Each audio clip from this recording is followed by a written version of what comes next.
Alexandria's door. Realizing that everything was falling apart around him, and that this was likely the end, Antony planned one last great battle that, win or lose, he did not plan to return from. But even his attempt to die gloriously was a disaster.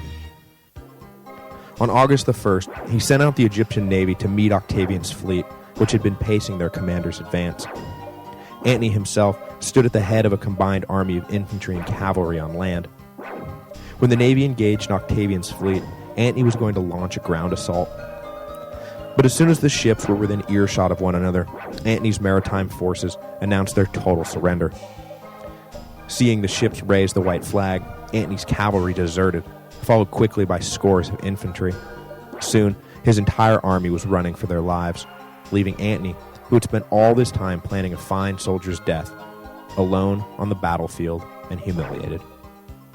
He marched back to the palace in a rage and demanded to see Cleopatra, who he suspected of engineering the surrender. Afraid of what the furious and probably suicidal Antony was going to do to her, sent an attendant to tell him that she was already dead. For Antony, this was the final breaking point.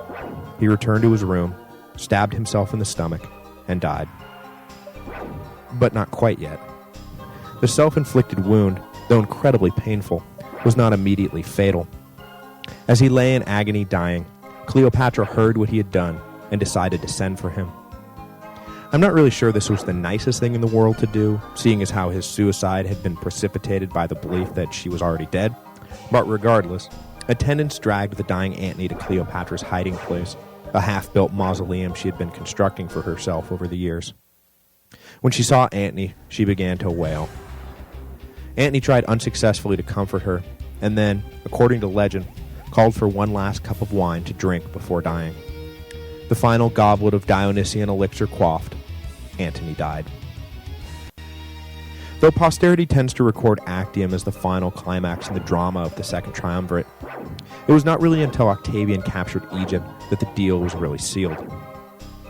Rome and the Western Empire were already under his command, but now his only real rival for power was dead, and he controlled the richest kingdom in the East.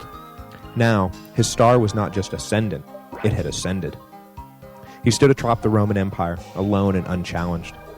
He relished his victory, and touring the magnificent city of Alexandria, began to plan for the future. Power won is only meaningful if it is put to productive use. Unlike the Dionysian Antony, the Apollonian Octavian was not aiming for power so he could live a life of decadent leisure. He was aiming for power so he could remake the Roman world. And remake it he would. There were still loose ends to clear up, of course. Cleopatra was still holed up in her mausoleum hiding place, which would now become a de facto prison. Octavian used familiar go-betweens to coax the queen out of her hole, and when she finally presented herself, the toll of the last year was evident. No longer the splendid, bejeweled Eastern queen who had seduced the most powerful men in Rome. She was now unadorned, haggard, and pathetic. When she met Octavian, she at first tried to deny that she had played any meaningful role in Antony's career, and that it had been him, all him. I am just a woman, she argued. What influence could a woman have over a strong Roman man? Octavian practically choked when he heard her revise history on the fly. But when it was clear that Octavian wasn't buying the whole I am an innocent bystander routine, Cleopatra switched and simply began begging for her life. This, Octavian thought, is more like it. According to the official records, Octavian did indeed decide to spare the queen's life, but mostly so that he could parade her through Rome in the triumph he planned to celebrate as soon as he got home. But to Cleopatra, this stay of execution turned out to be even more intolerable than death itself. She had hoped to somehow finagle Octavian into letting her live in Egypt and remain a client monarch, loyal once again to the house of Caesar. It was fast becoming apparent, though, that her future held nothing but embarrassment, humiliation, and probably obscure imprisonment in some far corner of the empire. To an Egyptian pharaohess accustomed to being at the center of politics, religion, and war, the fate Octavian had cooked up for her was literally a fate worse than death. According to the familiar legend, she had an attendant smuggle an asp into her room by concealing the snake in a basket of figs. Cleopatra then poked at the snake until it lashed out, sank its poisonous fangs into her, and killed her. No one really knows how true the story actually is, but it has gained widespread acceptance anyway. However it happened, Cleopatra died, and it was likely, though not proven conclusively to be, a suicide. Octavian took his time enjoying the sights in Alexandria. Of particular interest was the city's most famous relic, and he ordered the priests to open the sarcophagus and display the mummified remains of Alexander the Great. The Macedonian general had long been the benchmark by which all future politicians and generals judged themselves. He had attained the throne at just 19 and then conquered his way to India before his 30th birthday. The career of Alexander, as meteoric an arc as can be imagined, is typically a universal humbler of great men. Even a 39-year-old Julius Caesar had famously despaired at a shrine to the great general, lamenting the fact that he had done nothing with his life. But I have to think that 33-year-old Octavian, viewing the mummified remains of 33-year-old Alexander, had to believe that he stacked up pretty well in comparison. Probably one of the few times in all of history that can actually be said. Meditating on the career of Alexander is supposed to force you to realize that you'll never be the greatest man in the history of the world, no matter how hard you try. Because no matter what, Alexander will always have done more than you, faster than you, better than you. But Octavian, I don't think that was Octavian's takeaway at all. He was now the sole ruler of the Mediterranean, heading an empire that was richer and more stable than anything Alexander had put together. And he was, like I said, still only 33 years old. Rather than walking away from the shrine to Alexander humbled, I think Octavian probably walked away feeling pretty good about himself. The transformation from mere Octavian to the divine Augustus was no doubt well underway. Next week, Octavian will return to Rome to formally undergo that transformation into Augustus. It was time for the ruthless, power-hungry young Caesar to become the absolute ruler of the Roman Empire. It would not be a quick transition or a simple one. Everything continued to be couched in the language of the Republic, and it was only over the course of years and then decades that the semantic facade began to wear off, and it was revealed who was really in control and who had really been in control the whole time. There is no clear line to draw to say that this is where the Republic ends and this is where the Imperium begins, especially because no one in the Julio-Claudian dynasty, who would rule Rome for the next 100 years, was ever willing to come out and admit publicly what had happened. But make no mistake, the Republic was now dead. And along with all his improvements and reforms and great works on behalf of the empire, Augustus Caesar pursued policy to make sure that it stayed dead.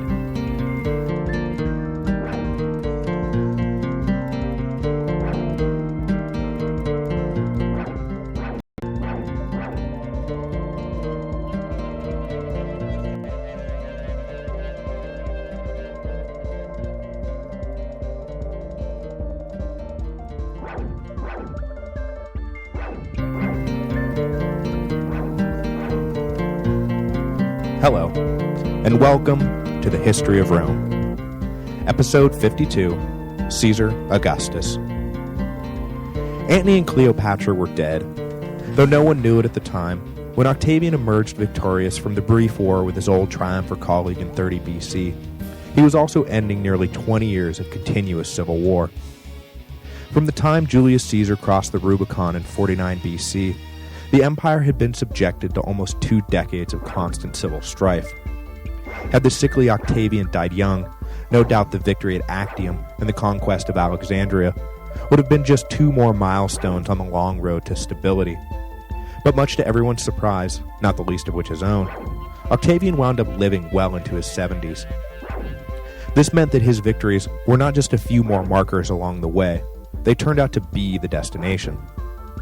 So what was that destination? Was the Republic really dead? Would things ever go back to the way they had been before? Did anyone want things to go back to the way they had been before? Who was in control now? The Senate? Octavian? And what about the 60 legions still in arms? These were open questions with no obvious answers. We of course know now how things turned out, and know the ABCs of how Octavian solidified his personal rule, and what that meant for the long-term makeup and outlook of the Roman Empire. But as the victorious young Caesar sailed back to Rome in 30 BC, no one knew what was going to happen next. When Octavian arrived home in August of that year, though it was not called August yet, and we'll get to that, the great constitutional questions did not have to be addressed straight away. He was, after all, still consul, which gave him all the legitimate power he needed to rule the empire. Eventually, being elected consul year after year would no longer be a sustainable base upon which to rest his authority, but for now, it was enough. His first steps were to sort through all the friends and enemies he had made in the previous decade and decide what to do with them all. First up on the list of names, Mark Antony, of course. Now you may think, well, Mark Antony is dead, so isn't that enough? And the answer is that no, it wasn't enough. Octavian wanted his old rival erased from the collective consciousness, so he ordered that Antony's name be literally purged from the history books. The official annals that recorded the events of the year were opened and edited. Every mention of Marcus Antonius was erased.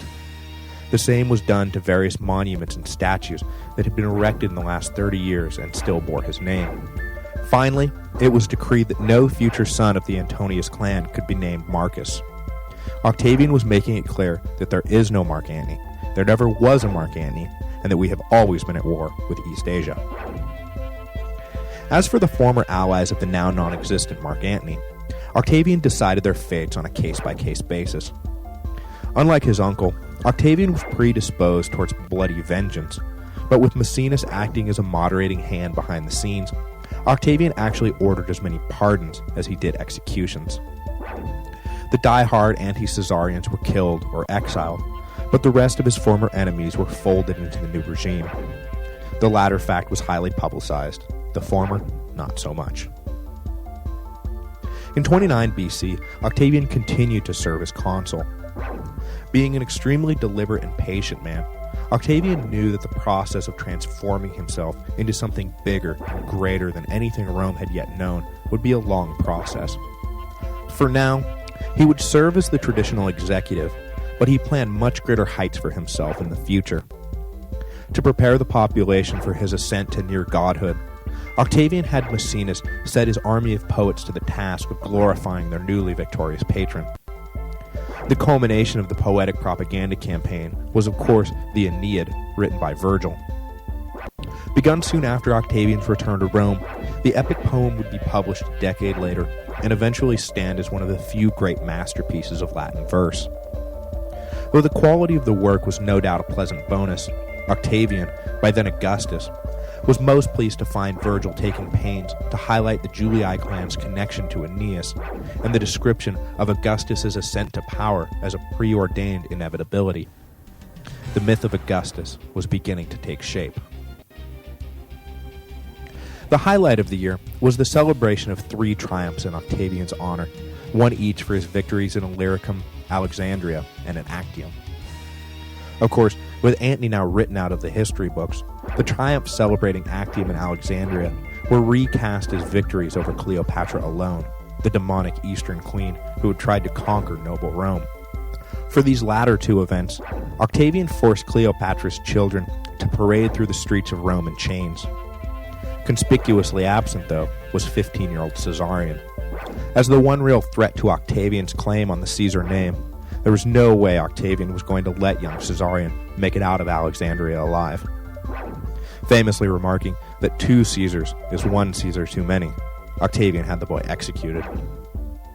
It may seem harsh, but in Roman society, when a boy reaches the age of 18 and passes through the rituals of manhood, he is a man, no less so because he is a young one. There is no hesitating over Caesarion's fate. 2 Caesars